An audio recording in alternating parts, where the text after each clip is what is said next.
Hi, I'm Matthew Bruce, writer of For the Love of Celluloid blog, and today I'm going to look back at the gender-swapping Hammer horror film Dr. Jekyll and Sister Hyde from 1971.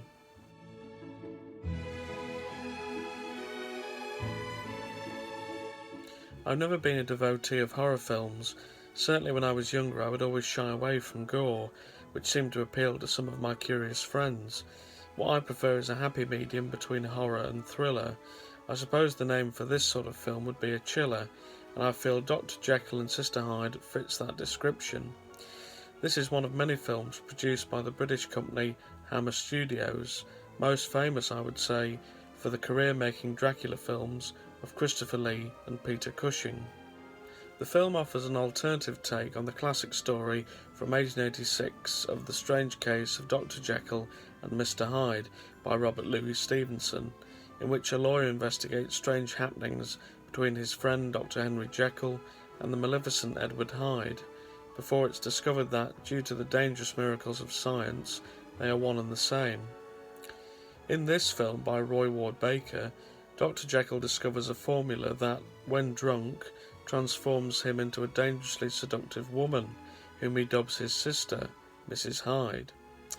Playing with these two identities puts Dr. Jekyll's own love life in jeopardy and starts to arouse the suspicion of the neighbours, one of whom, Howard, develops an attraction towards the elusive Mrs. Hyde.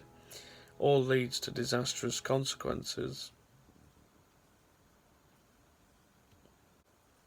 In terms of the acting, Ralph Bates is suitably sinister in the role of Dr. Jekyll and has that particular look and general quality of a leading man of the 60s and 70s. Apparently Bates went on to make several other pictures for Hammer, though I cannot comment as I have not seen them. Moreover, Martine Bezic is quite wonderful in the role of Jekyll's alter ego, Mrs. Hyde. She has very little dialogue, but her mystical presence is what does her credit. The film's direction is very ably executed. Roy Ward Baker dabbled in many different genres and has many credits to his name, the most commendable of which is perhaps the Titanic film A Night to Remember from 1958. What stands out for me, however, is the soundtrack by David Whittaker, a man who is little known but who has a distinguished film music career all the same. Against the opening titles plays Whittaker's main theme, a memorable and moving waltz.